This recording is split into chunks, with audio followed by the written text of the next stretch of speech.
Sí, señor.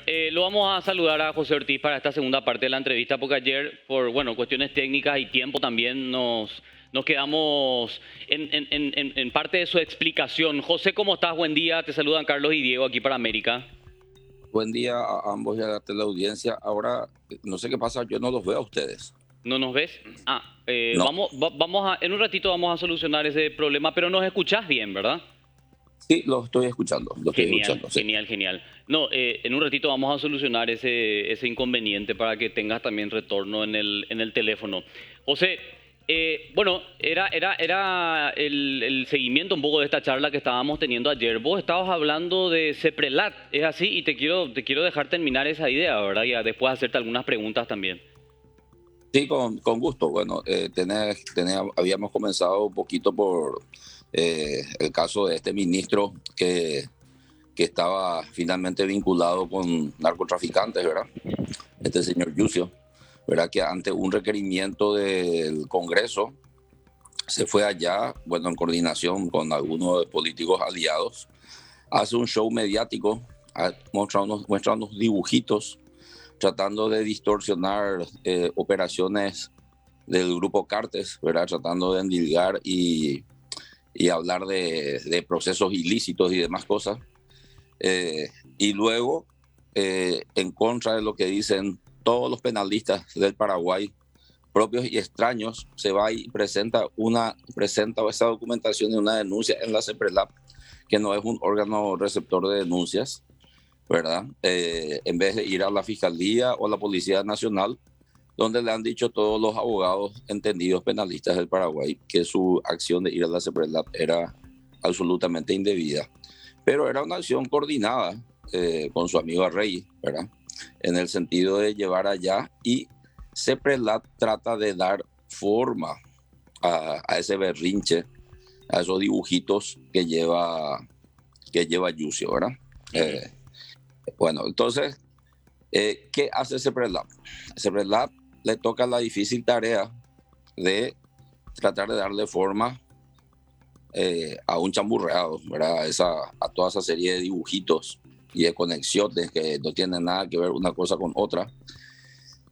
Y CEPRELAP, bueno, trata de hacer un une con flechas, ¿verdad? Y envía eso a la Fiscalía, ¿verdad? Y filtra a la prensa. Tal es así que un grupo de medios, un sábado de noche, ¿verdad? Hace unas semanas, ya anuncia que al día siguiente va a estar eso en la prensa, ¿verdad? Y ahí es donde sale que Cartes venda Cartes, que Sara Cartes compra cigarrillo, que Secón compra cigarrillo, que esto, aquello.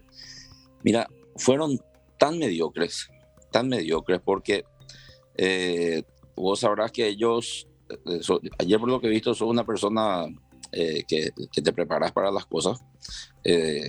Ellos recurren para eso al sistema G-Shauka, Sí. ¿verdad? Para dar los datos.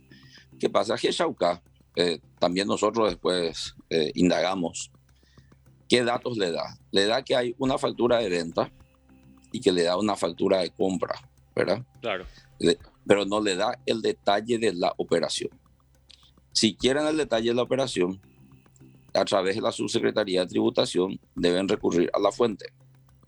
Y cosa que no hicieron, porque realmente ellos no querían luego conocer lo que había dentro del contenido de las facturas, sino lo que querían eran ese show mediático para hacer un ataque político al grupo Cartes.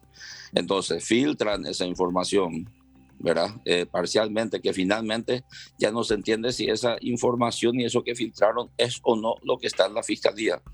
Y encima la Fiscalía, por procedimientos y por normativas, no le puede entregar ese informe ni siquiera a la propia persona afectada, ¿verdad? Porque ellos hacen referencia a Horacio Cartes siempre, ¿verdad? Y se va el abogado Horacio Cartes a la Fiscalía y no puede retirar. O sea, nosotros no tenemos conocimiento a ciencia cierta de la denuncia, pero como una serie de operaciones tomaron carácter público, lo cual es vergonzoso, ¿verdad? Que en nuestro país tenga que ocurrir eso, es la primera vez que ocurre. Entonces, nosotros nos hemos tomado la molestia de aclarar y de desbaratar. Acá lo que yo creo es que la CEPRELAP, a algunos actores políticos adversarios a Cartes, Sepredal le vendió carne podrida o pescado podrido, como quieras llamarle. Ellos le dijeron, acá tenemos algo, información que le destroza al grupo Cartes, y esas informaciones eran reverendas estupideces, donde nosotros, y yo mismo, ¿verdad?, estuve en algunos programas de medios, ¿verdad?, desbaratando todo lo que ha dicho Sepredal y posteriormente presentando documentación. Y bueno, ahí está la mediocridad de Sepredal, porque hace conjeturas sobre facturas sin pedir la Secretaría de Tributación. Ustedes podrían ver cuál es el contenido de esta factura. Entonces, en vez de decir que Tabacalera del Este le vende cigarrillos a Secom, que es una cementera en proceso de construcción, iban a darse cuenta que lo que hizo fue que eso era un préstamo intercompany, que era una factura de intereses para el pago del IVA correspondiente sobre los intereses. Entonces, bueno, ahí está la mediocridad manifiesta de Sepredal, Carlos. Y compañero, ¿cómo es el nombre de tu compañero? Discúlpame. Diego Martínez, que a propósito tiene preguntas también para vos. Diego. Buen día, ¿cómo estás? Diego, con mucho gusto, discúlpame. José, me gustaría, bueno, gracias por atendernos, me gustaría pimponear contigo. Te estaba tocando ya, Carlos, algo que ayer me gustaría insistir. Le estuve escuchando, estoy con una dificultad un poco, pues no se me abrió toda la garganta, así que te pido disculpas si no me escuchas bien del todo. Ahora, yo sé que ya lo tocaste ayer con Carlos y con G en este mismo espacio, pero quiero ahondar en lo que les estuve viendo a ustedes. José, vos hablas de que los cargueros, por lo del avión, el polémico avión, son contratados por el comprador. Ahora, se especula mucho. Final, claro, comprador final. En las redes sociales pues se lee todo, entonces quiero ir por esa frase tuya, donde se hace un cálculo que la lógica no cuadra, dicen en redes sociales. Por ejemplo, el valor de la carga del cigarrillo es inferior al valor del servicio aéreo. Entonces uno se pregunta, ¿cómo se explica eso? Ejemplo, porque te hablan de... Bueno, creo que es un dato falso. No, te quiero cerrar más la idea, entonces me refutas y es un poco lo que está en redes como exagerándose. Ejemplo, la carga del cigarrillo es casi $800,000 y la hora de servicio aéreo hablan de $50,000 y un poco más, que cuando se hace el traslado hasta el objetivo final nos cierran ganancias. Te quiero preguntar si es así o no, José. Bueno, para comenzar, en el valor de la carga no está imbuido el valor del vuelo, ¿verdad? Yo creo que el dato que tiene esa persona es falso, ¿verdad? Porque normalmente está por los 150 a $200,000 el vuelo cuando se envía, porque a veces estos aviones traen carga. En este caso creo que no, ya es una cuestión de la aerolínea, ¿verdad? Pero ellos tienen que adaptarse a los precios del mercado. Y el flete ese me imagino que habrá estado dado por el precio del mercado. De todos modos, ayer yo le explicaba a Carlos que esta es una condición de venta FCA. FCA significa libre de carga, o sea, el valor de la carga no tiene nada que ver con el valor del flete. El flete es pagado en destino. O sea, en este caso, para el comprador final que necesita el producto, el valor del flete va a ser un valor muy importante relacionado a la carga, ¿verdad? Y después a esto, es que esto viene de acuerdo al valor del producto final. ¿Cómo se construye un precio, Diego? Un precio se construye desde el precio de venta al público, ¿verdad? Cuando vos vas a hacer un negocio, vos mirás el precio de venta al público. Entonces vos decís, bueno, ¿cuánto es el margen de vendedor minorista? ¿Cuánto es el margen del vendedor mayorista? ¿Cuánto es el margen del importador? ¿Cuánto es el costo del flete? ¿Y cuánto es el costo del producto? O sea, la ecuación que tienen que hacerse es este producto desde el precio de venta al consumidor final, claro, y desde ahí va teniendo un valor residual que llega hasta la fábrica. José, hay otro tema que entonces la construcción o la ecuación que esa persona la hace con un desconocimiento de cómo funciona el comercio. El comercio se construye porque vos no vas a decir, bueno, yo voy a fabricar esto que me cuesta 1,000,000, después yo quiero ganar 400,000, después el otro va a ganar 200,000, y a este precio vamos a vender. Y si ese no es el precio de mercado, está muerto tu negocio. Entonces, cuando vos haces un negocio, construís el precio y tenés que llegar a un costo rentable de acuerdo desde el precio del consumidor final, de ahí para abajo construís el precio. Entonces esa persona, le vamos a dar un poquito una clase de comercio, se construye desde el precio del mercado.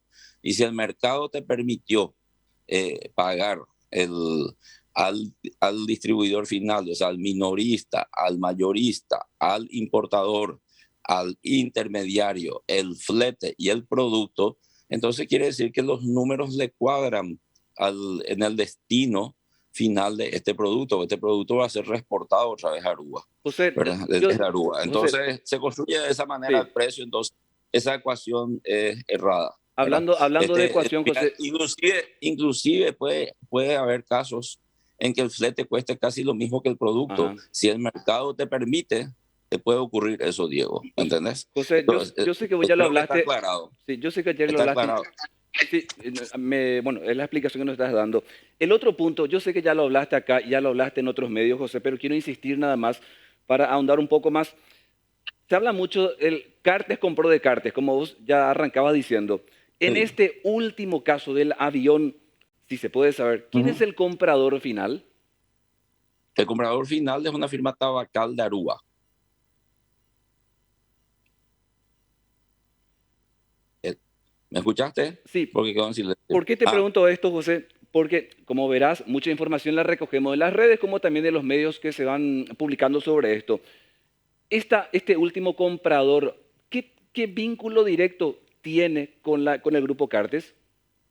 Ninguno, ¿Y cómo, ninguno. cómo responden entonces a aquellos medios o versiones que dicen que el comprador final es integrante del grupo Cartes? ¿Y por qué es mentira? O sea, los que tienen que responder son quienes hacen esa aseveración. Son ellos los que tienen que decir cuál es el nexo de ese comprador con el grupo. ¿Entendés? Hay una empresa intermediaria que es nuestra empresa en Estados Unidos. Tal vez estén confundidos. Lo que pasa es que cuando se manipula la información y se especula sobre la información, surgen estas imprecisiones, ¿verdad? Pero, ¿y qué pasa? Ayer, por ejemplo, ayer yo esto le respondí con mucha claridad ya a Carlos, Sí, ¿verdad? Carlos, que fue así. Sí, Entonces, sí. y lo que, la verdad que a mí no me parece muy, imagínate vos el tipo de preguntas que puede venir en las redes, y muchas veces en las redes puede haber personas que hacen preguntas muy interesantes, que son muy, que son interesantes, valga la redundancia, que se respondan, pero a veces pueden venir preguntas de gente que tiene un absoluto desconocimiento del comercio, ¿verdad? Entonces las redes son muy amplias en ese sentido. Y también en las redes, vos sabes muy bien que están los operadores políticos, ¿verdad? O las personas contratadas y todo lo que, bueno, ya no me interesa tanto entrar a hablar en las redes, ¿verdad? Pero estoy para Eh, aclararte cualquier tipo de consulta. eh, José, sí. a ver, le di la oportunidad también a mi compañero porque él forma parte del programa y quería también hacer preguntas, ¿verdad? No, Ayer él no pero estuvo en la charla. con mucho gusto, Carlos y Diego, Sí. sin problema Sí, sí, para sí, no, responder la quería aclararte nomás eso, quería Lo de, aclararte lo nomás de eso. las redes me es muy relativo a mí, ¿verdad? Sí, sí, Y, totalmente. Las redes, hay eh, manipulación, pero de todos lados, porque los cartistas también, ¿verdad? Si vamos al caso, o sea, no, pero, no vale la pena ni entrar en eso. Yo creo que sí, ya todo el lado de las redes está muy desvirtuado en todo totalmente. sentido. A ver, vamos a un caso, a Bien, vos te gusta hablar mucho con casos prácticos, ¿sí? sí, Ayer hablamos mucho con casos prácticos y ahí terminamos, bueno, admitiendo situaciones que, medio a regañadientes, pero sí, estuvieron admitidas, ¿verdad? Como por ejemplo el tema del contrabando. Entonces yo quiero ponerte mm, un ejemplo. José, que esta vez le vende a Carlos Gómez, mm. ¿verdad? Carlos Gómez es uno de los compradores de José Ortiz de esta vez. Ahora, ¿qué Me pasa? parece que le estás emulando a un amigo tuyo en las preguntas y en el ejemplo, pero Sí, vamos sí, adelante, sí, sí, Carlos. sí. Pero, ¿sabes qué? Lo que importa es el ejemplo, no quien lo dice. Así Sí. que no pierdas el No, tiempo en vamos, eso. No pierdas el tiempo en vamos, sí, eso. José de Tabesa le vende a Carlos Gómez. Carlos sí. Gómez le vende al contrabandista. El contrabandista que pasa ese cigarrillo al Brasil. El contrabandista está lavando dinero, no puede rendir el dinero de ese tipo de transacciones. Y ese dinero termina con Carlos, que es el comprador de José. ¿Se entiende el problema, José Ortiz? Yo te voy a responder, siempre me obligas a responder con analogías, ¿verdad? Responde como te vos digo, quieras. Vos sos el dueño. te respondo con analogías, Sí. porque yo quiero dar la vuelta por acá por una cuestión política, siempre impresionante cómo se dispara contra los intereses de nuestro país. Yo te voy a decir, cuando hay unas ventas, primero voy a hablar un poquito de este lado, cuando hay una venta, José le vende a Carlos, Carlos le vende a más personas, la gran distribución de cigarrillos es amplia, ¿verdad? Hay un momento, y vamos a hablar tributariamente, la fábrica está obligada a pagar el impuesto selectivo al consumo. Sí. Es un impuesto monofásico, de una sola, no sé si monofásico el término, pero es de una sola etapa, ¿verdad? Se paga por única vez, los importadores en la aduana, nosotros en la primera enajenación. A partir de ahí, y pagamos también IVA. Y ahí a partir de ahí corre el IVA crédito y el IVA débito, ¿verdad? El IVA débito es nuestra venta, nuestro IVA crédito es todo lo que hayamos comprado antes. Para el comprador de Tabesa, ese producto va con un IVA crédito. Si revende, al vender tiene un IVA débito. Y al volver a vender, tiene de vuelta el que compra un IVA crédito, ¿verdad? Y así sucesivamente. Y llega un momento... No me vaya a querer marear con toda la parte de contabilidad, porque nosotros... No, yo ya cierro ese a la pregunta ahí. directa, porfa, José. Vos sos muy hábil, bueno, yo te tengo que interrumpir Carlos, por eso. No tenemos tanto Carlos, tiempo hoy. Bueno, él iba... Ahí llega el momento que ahí él compra una persona que es la última persona que tal vez puede ser que o lo consuma o se dedique a llevar a otro lado, ¿verdad? Sí. El dinero que está acá en Paraguay y que entra es un dinero genuino porque entra producto de una producción de bienes y servicios y la venta de un producto absolutamente legal. No así el circuito económico en el Brasil. El circuito económico en el Brasil, desde el momento que ingresó esa mercadería en Brasil de la forma ilegal denominada contrabando, ¿verdad? Ahí ocurre la situación que vos estás diciendo y en toda la cadena, vamos a decir, comercial de Brasil es lo que ocurre el tema de lavado de dinero. José. Pero en el caso de Paraguay, cuando hay una venta de un servicio o de un producto legal que cumplió todos los impuestos, pagó todos los impuestos, eso es una venta genuina que no obedece de ninguna manera al lavado de dinero, porque no, es el producto de una operación lícita. El ilícito ocurre desde el momento que alguien en forma ilegal, sin pagar por zona aduanera, pasó con ese producto al otro lado, de cualquier manera, ¿verdad? Sea la forma que sea, ingresó a ese país y en ese país sí empieza el ilícito y a partir de ahí sí el ingreso de ese dinero, que es un ingreso de un producto ilegal, de un producto que no fue importado formalmente, está dentro del circuito ilegal de dinero y ahí sí se produce el lavado de dinero. Acá en Paraguay no ocurre eso, porque en Paraguay es la venta de un producto genuino que pagó sus impuestos, de toda una cadena de producción, desde donde trabaja desde un agricultor, una industria, el comercio, en forma lícita pagando los impuestos, ¿entendés? Entonces, te repito la pregunta, José. Esa es la apreciación, Carlos, sí. Y esa es la apreciación jurídica que nos dan personas expertas en derecho tributario, en derecho civil. Te repito la pregunta, José, te repito la pregunta. Sí. Carlos le vende a un contrabandista. Carlos le vende a un contrabandista. Ese contrabandista no tiene, esa persona no tiene contabilidad. No tiene contabilidad. No tiene contabilidad y la transacción se hace, Carlos, en el mercado local. Ustedes ubican el 90% de su producción en el mercado local. Entonces, esa persona que compra acá en Paraguay no es un contrabandista, es una persona que compra productos. No, diciendo José, puede comprar. La persona, bueno, pero estamos en un punto de inflexión y sin acuerdo, Carlos. No, lo que te quiero es decir la ley. Lo que te quiero es decir la ley. Jurídicamente, el contrabandista, si saca José, escúchame un poquito. Paga el producto, compra un producto y es un producto con factura, ¿verdad? Y lo paga, entonces la persona que está vendiendo. Ahora, No la es con conducta factura. de la persona. Lo que le vende Carlos al contrabandista no es con factura. No, lo que le vende Carlos al contrabandista, Carlos que le compró a José Ortiz, no es con factura. No está en el Mira, circuito. yo te digo una cosa, nosotros por nuestras normas de cumplimiento a nuestros... Vos sí le facturás a Carlos. Yo no te estoy diciendo eso. Vos le facturás a Carlos la venta. Vos le facturás a Carlos la venta que te compra. Bueno, Pero escuchame una Carlos cosa, ya no vos le estás factura al poniendo- contrabandista. estás Y te poniendo- quiero decir estás otra cosa, poniendo- José. Te quiero decir otra Sí. cosa. La ley no dice solo los productos que entran a Paraguay. Dicen los productos que salen también y los productos que no salen por que salen las por zonas zona primarias no y secundarias. aduanera. Eso es contrabando. Y el Está contrabando es un correcto, delito pero- precedente del lavado de dinero. Entonces, el dinero ¿Y qué? que está utilizando el contrabandista para comprarle a Carlos que le compra a Tabesa, es producto de un ilícito. Y ahí se configura todo el esquema. Por eso es que yo reclamo que Honor Colorado vote en Acá contra. tenemos distintas interpretaciones. No, y vamos, pero yo quédate te estoy con tu leyendo la ley, interpretación, yo te José. quedo con la mía. Yo te estoy diciendo la ley.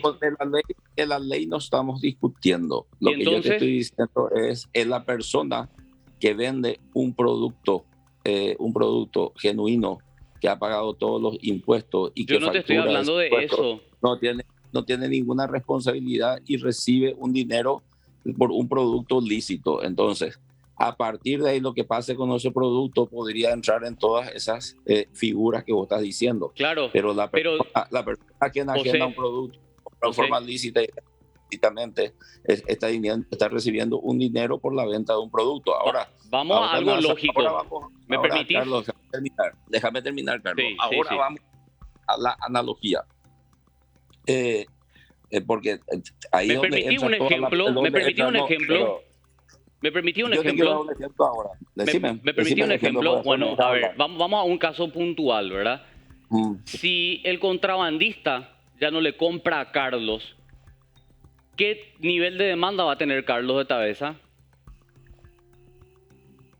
Tabesa va a producir lo que le pide el mercado. No, esa no es la pregunta. ¿Qué nivel de Sí. demanda va a tener Carlos si deja de venderle al contrabandista el cigarrillo? Eso tiene que responder Carlos. No, eso tienen que responder. Carlos, porque lo Eso tiene depende- que, lo- José, eso vos tienen que sos- vos sos responder las responsable, instituciones. Carlos. Y ustedes digo, porque vos sos de Honor Colorado, o sea, Honor Colorado es el equipo político del expresidente, votaron ayer en contra de incluir a las tabacaleras y los clubes de fútbol como sujetos obligados de la ley de lavado de dinero. Y ya sé lo que me vas a decir, que Seprelat envió una nota que dijo que no era necesario, que ya se les controla, pero eso no es del todo cierto. ¿Por qué? ¿Qué pucha no va a ser cierto? ¿Por qué? Lo No, que ves, ¿por lo qué que- no es cierto? Y esto quiero decirte y después te escucho a vos. Después te escucho a vos. Es José, no es cierto porque la transacción de la cual estamos hablando no está controlada. La transacción de Carlos vendiéndole al contrabandista hoy no está controlada. La transacción de Tabesa vendiéndole a Carlos sí. Pero de Está Carlos vendiéndole al contrabandista no. Está hipercontrolada. No está porque a controlada, mentira. Eso es falso. Eso es Carlos falso. le pide al banco para estar dentro del ámbito financiero. A Carlos le pide el banco toda su facturación. ¿Cómo Le si pide es su- contrabandista? Al contrabandista no le pide, le pide al que vende. ¿Y entonces? Pero escuchame una cosa. Bueno, ahora vamos a la analogía, porque acá esto existe. Yo te voy a decir, el tema del cigarrillo existe hace 50 años. El tema del cigarrillo entró en el radar cuando Horacio Cartes entra a la política. Después, Porque él pero se mete. Porque él se nunca- mete a la política. Nunca estaba en el radar. Pero porque Nunca. él se mete a la política, José. No es porque somos todos malos y le queremos perseguir, ¿no? Él se quiso meter a la política de la vida pública, entonces se tiene que bancar. Es un negocio que vivía normalmente, se vuelve foco porque entra un factor político. Pero vamos a la analogía ahora y vamos a hacer apreciaciones justas, ¿verdad? Y para que veas cómo funciona la cosa. Ahora vamos a la analogía y me vas a dejar hablar, porque si no, no tiene sentido la entrevista, ¿verdad? No, pero ya hablaste mucho, José. No, pero hoy me estás dejando hablar muy poco. No, Eh, pero yo te cuento que nosotros tenemos 2 horas nomás de programa y te juro que ya me quedé no, sin tiempo. te hago esta analogía, te Bueno, hago esta analogía. cortito, por favor, porque me está matando Sandra, que es la productora y la dueña del aire. Ella es la que maneja el horario. Te dejamos a Sandra. Sí, Te hago esta analogía, Ramos. bueno, Acá todos los días, en este momento estoy en Ciudad del Este, ¿verdad? Ya te dije que viajaba a Ciudad del Este, estoy sí. en Ciudad. En este momento deben estar cruzando por una cuestión de diferencia cambiaria miles de paraguayos a Foz de Iguazú. Foz de Iguazú en este momento está vendiendo producto que jamás, tanto producto que jamás esa ciudad va a tener condición de consumir. Los comerciantes de la zona cerca del puente están felices y los supermercados pues, porque se van autos paraguayos a comprar a cacharrata mercadería. Y traen de todas formas. Traen escondidos en los autos, traen las camionetas en connivencia o no con la autoridad aduanera y portuaria, traen en lancha, traen de todas maneras, ¿verdad? Y cuando ingresa al Paraguay, ese producto es contrabando. Y cuando entra a Paraguay, ese dinero está dentro de una cadena negra de esa comercialización. Es todo en negro porque eso no fue importado y no tiene la documentación verdadera, no tiene la documentación real y no fue importado. Ahora, yo te digo, el comerciante de Foz de Iguazú, se fueron personas y le compraron, ¿verdad? Y no le facturan, le facturan o le ponen un ticket innominado, ¿verdad? Pero el fisco brasilero está feliz de la vida porque al facturar cobró el impuesto, creo que se llama IPI en el Brasil, ¿verdad? Y ese comerciante brasilero que vendió a un paraguayo con una factura también innominada como existe en Brasil, ¿verdad? Está feliz de la vida el fisco brasilero porque se vendió producto que pagó impuesto. Y vamos a decir que le haya vendido cerveza, o vamos a decir que le haya vendido leche nido. En el caso de la leche nido, yo te aseguro que nadie le está entrevistando ni molestando a la gente. No voy a quitar la palabra molestando porque a mí no me molesta la entrevista. Nadie le está entrevistando a la gente de Nestlé porque una lata de leche nido vino a Foz de Iguazú, que donde hay una demanda que esa ciudad no tiene ese nivel de demanda y que fueron paraguayos a comprar y pagaron y le vendieron con un ticket, ¿verdad? Que ticket significa que paga el impuesto pero no tiene nombre, ¿verdad? Como ocurre mucho en Foz de Iguazú y tal vez en Clorinda, ¿verdad? Y esa gente trajo a Paraguay. A Brasil no le molesta eso porque se movió su economía, se pagó el impuesto, se vendió un producto de industria nacional, el comerciante vendió el producto, ganó el dinero, ¿verdad? Y en la aduana brasilera no le molesta a nadie, ¿verdad? O por traer ese producto a Paraguay. Entonces, por eso que ahí viene el factor político, ¿verdad? Porque acá en Paraguay, si vamos a obedecer a una misma lógica, de una lógica un poco más patriota, nadie estaría preocupado por los productos nacionales que dan trabajo, que generan mano de obra, que pagan impuestos, que producen bienes y servicios y se venden, ¿verdad? Y que vengan los extranjeros, compren, aunque compren con un ticket, ¿verdad?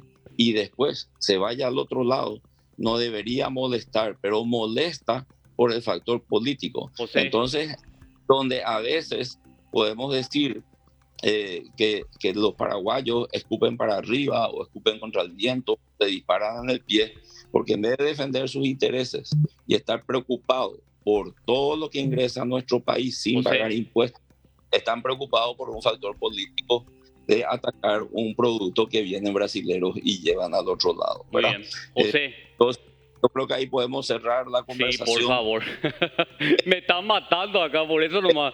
Porque en serio tenemos 2 horas de programa nomás y ya nos consumió mucho tiempo. Sí, Gracias. Sandra, por haber dado esos minutos. Y bueno, un gusto, Diego y Carlos, cuando gusten. Muchas Hasta pronto. gracias, muy amable José Ortiz, presidente de Tabesa.